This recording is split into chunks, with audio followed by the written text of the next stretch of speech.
Welcome to Virtual Back to School Night. My name is Ms. Tai and I am your child's ELA 7 teacher. Tonight I'm going to go over just a few key points about my classroom and then we'll call it a night. So let's get started. Here's my message to you. Again, welcome to Back to School Night, parents. I really appreciate you watching this video. The first thing I wanted to start off with is my class focus. This is a little blurb that I wrote for students about what we'll be studying this year, and I wanted to read it to you so that you have a better idea of what we're doing in class this entire school year. So this year in your English class, we will explore different perspectives pertaining to you, our society, and our world through literature. We will be utilizing your My Perspectives textbook throughout the entire school year, so please refer to your textbook for the specific units we will be covering. We will also be reading 3 novels, The Giver by Lois Lowry, The Outsiders by S.E. Hinton, and Letters from Rivka by Karen Hesse. There is a 4th unit that we don't read a novel for, but we read the stories from the My Perspectives textbook. Okay, the key thing I wanted to talk about from my syllabus is my grading policy and how I weigh the different categories. Homework is only worth 15% because there honestly isn't much homework to do. The next 2 categories, classwork and formative assessments, I've given those equal weight because that is a bulk of what we are doing for this class as far as virtual learning goes. And even after virtual learning, if we do go back to in-person, I'm going to keep these same category weights for this school year. So classwork are things like reading and Canvas assignments that need to be completed that day. Formative assessments include quizzes and important writing pieces. So for example, like a rough draft for their future unit essay. So those are the type of things. We also quiz quite often. So every week there is a quiz, whether it be grammar or vocabulary or reading. It's just little things to help me see where students are at in their understanding or mastery of certain concepts.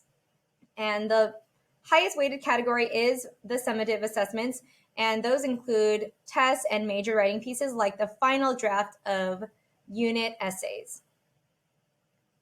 If you'd like to learn more about other specific policies, such as my late work policy, I would highly encourage you to look at my syllabus in detail, and you can find that through your child's Canvas page. When you go to the home page, there's a syllabus button.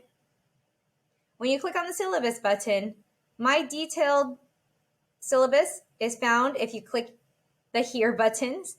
So click here.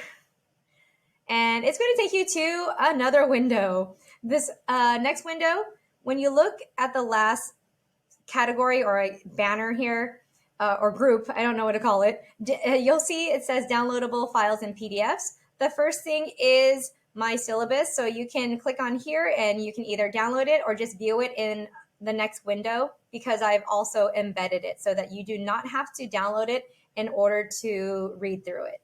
So please, if you have time, please look through my other policies. Okay, so another thing that it can be a concern for many parents is how often homework is assigned.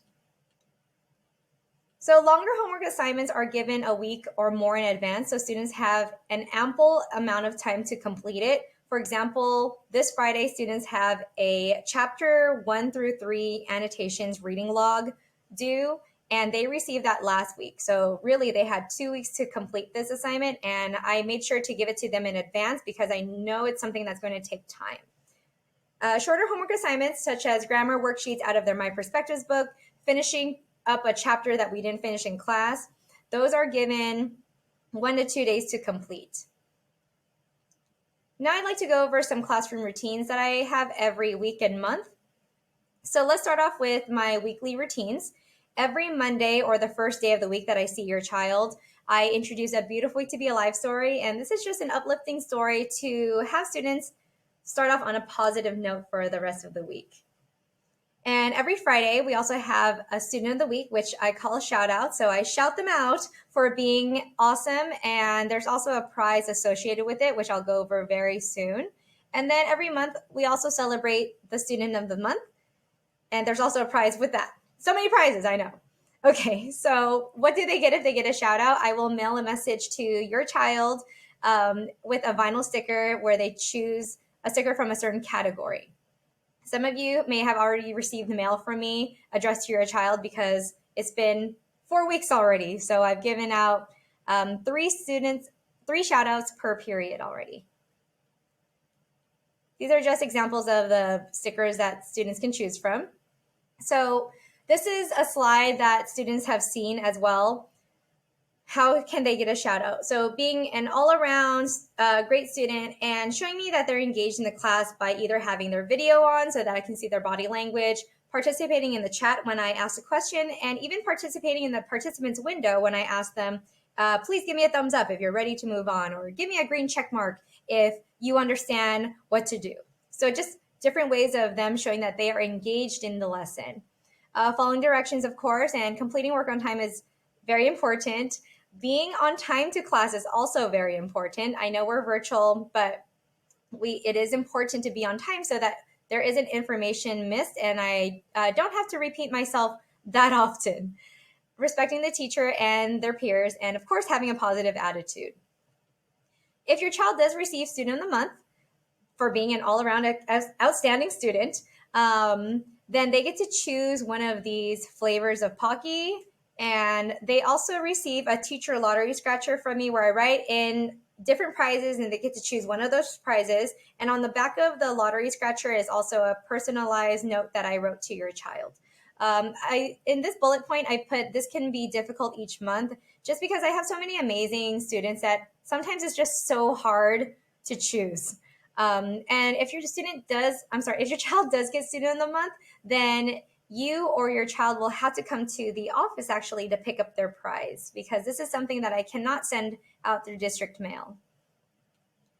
The last thing, this isn't the last thing. The next thing I wanted to go over with is what's going on in my class right now. So I put the composition book here because nearly every single day we do take notes in our composition book. So this is a key item for my class.